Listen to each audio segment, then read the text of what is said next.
Through a Scottish Prism, the programme that is unapologetically pro-Scottish independence and anti-Westminster.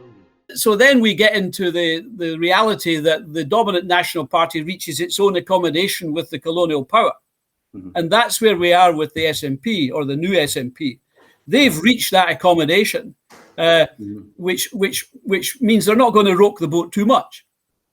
They're just going to settle into that kind of equilibrium. And independence is not a priority now. I think people in recent weeks have found that members of the SNP, a lot of them, yourself, you've found as well, some members of the SNP don't prioritise independence anymore. The reason why other countries have a national franchise, that's franchise only for nationals, is to protect their sovereignty.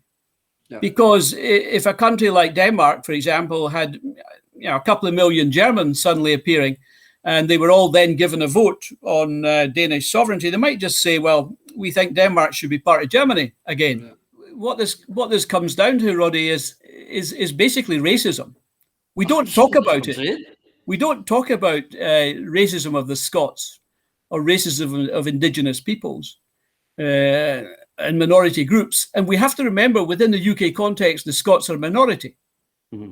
And this is another point I raised in the article you published the other day, was that the SNP had gone down the road of prioritising all sorts of minority interests and lobby groups behind them, like Stonewall and whatnot. Whereas the rationale for independence is the protection of the rights of a minority people, which is the Scots.